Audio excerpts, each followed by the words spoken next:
I just want to give a little account, distilled account of what's happened in the last 20 years. You know, when the Cold War ended, that was really the moment when this thing went underground as far as public opinion is concerned. And there were some very good reasons for that. It was certainly a relief to think that there was no ideological adversary with whom we were about to share the destruction of the earth, and so things kind of calmed down and people felt a well-justified relief by that. But what didn't happen was as important as what did. And in fact, I think that the whole nuclear age is as much a story of things that didn't happen, and things that didn't happen have been rather more consequential than things that did happen. But that's another story. I won't go into it now.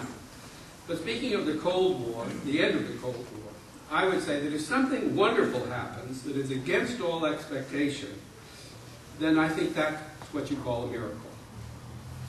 And in that sense, the end of the Cold War was a miracle. No one expected it.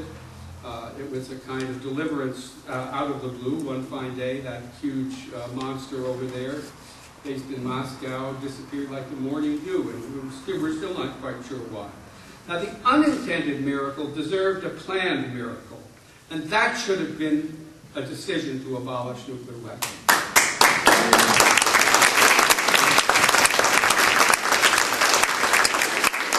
The struggle went away. Why not the weapons that were built up to prosecute the struggle? But that was the weirdest part of that moment. Nobody could even bother to slow down and think about that for 2 seconds.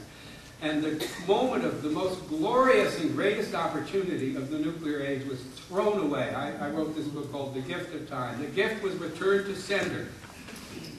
It was not availed of. And I think that inaction is if we could understand that, we'd understand a lot about our predicament. But while we weren't noticing, certainly we weren't noticing our own arsenals. A whole generation grew up not knowing they're even there. I give my Yale students a questionnaire at the beginning of the course, and I asked them how many countries have nuclear weapons and how many nuclear weapons the United States has. It's no fault of theirs. There's no genetic endowment that gives you information on nuclear weapons, right? Somebody has to tell you. It has to be CBS News or your professor or your primary school teacher or somebody.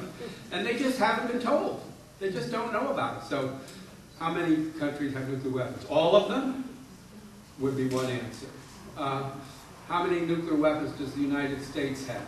7? These were the kind of answers that I were getting. And these are brilliant students. They're marvelous, marvelous students. And I'm not saying it to mock them in the slightest degree, as I say. But while we weren't looking, and by the way, we sort of got used to that rotting old arsenal in the Soviet Union, too, and now Russia.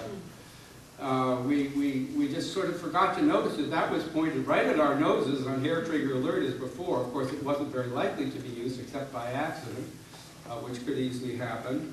But so we kind of forgot about that whole thing. But the rest of the world didn't forget.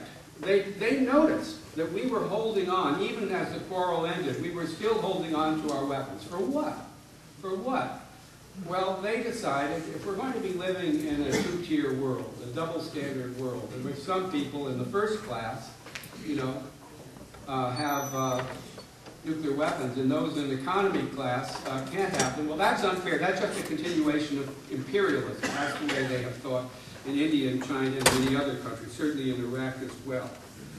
And so this inaction set the stage for what indeed then predictably unfolded, and did unfold, which was the crash wave of proliferation that we've seen in North Korea, Iranian fuel cycle, India, Pakistan, and all the rest. Very, very dramatic events. But we have no right to be surprised. After all, what is the lesson of our doctrine of deterrence? The clear lesson is that if you want to be safe in a world of nuclear weapons, you have to have nuclear weapons. So what are proliferators but those who have taken our core doctrines seriously? So really proliferation and deterrence were just two sides of the same coin, and nothing could have been more easily predicted than that proliferation would ensue, as it indeed did.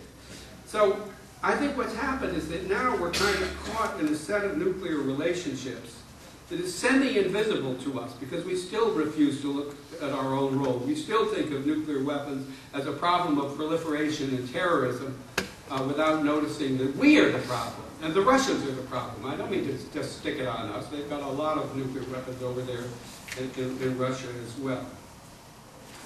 I think the deeper lesson of that story is one that is written across the whole pages of the history of the nuclear age, which is that the nuclear dilemma possesses an indivisible unity. And it's unified geographically because that knowledge is available all over the place. It's on the internet and so on and so forth. It's not a secret anymore. It's about like making a television set. A little more difficult technically to pull it off than that, but as far as the information goes, it was published in magazines, progressive magazines, way back I think in the 1980s.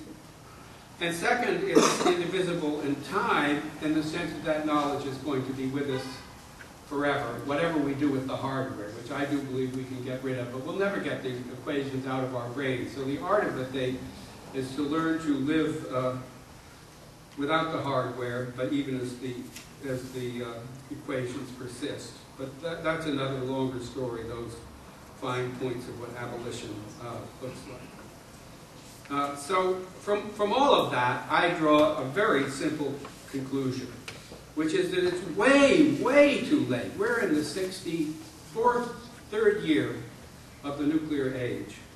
It's way, way too late, if ever these were adequate, for half measures. We need radical measures. We need one that comprises the possession of nuclear arms as well as their proliferation, two things that are indissolubly connected. So a simple principle, my friends, we'll never stop proliferation until we get rid of our own nuclear weapons. Very simple.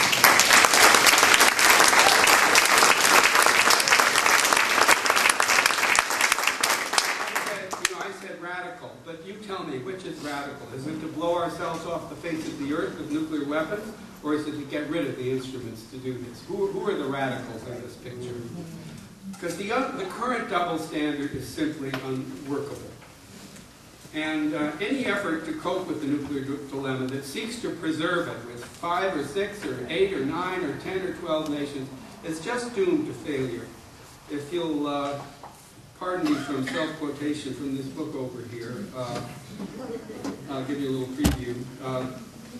I say that our double standard regime is thus a house divided that cannot stand, that must fall and destroy itself and those in it. Its advocates preach what they have no intention of practicing. Its deeds rise up to knock down its words. It produces absurdity, and with absurdity, frustration and contempt. Its moving parts clash. It defeats itself.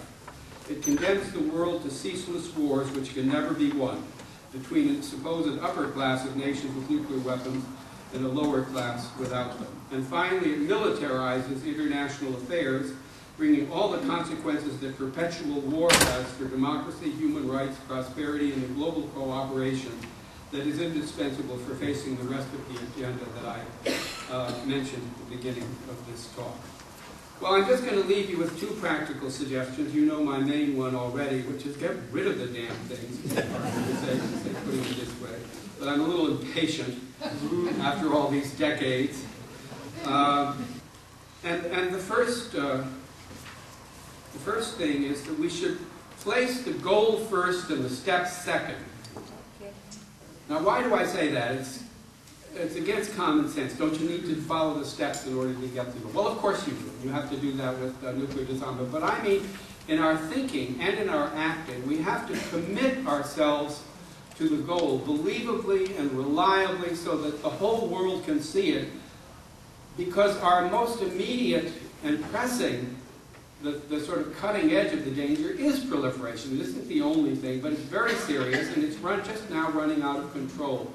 And the only way that I can conceive of to get a handle on it is for the nuclear powers to offer the very simple deal to the potential proliferators, and that is that we're getting out of this nuclear business, so don't you get into it. And at that point, I think you'd have a united will of the world, superpowers, mini-powers, whatever you want to call them, including especially the 183 countries that have already agreed to do without nuclear weapons under the terms of the Nuclear Non-Proliferation Treaty. So you'd have a unanimity that we entirely lack at present.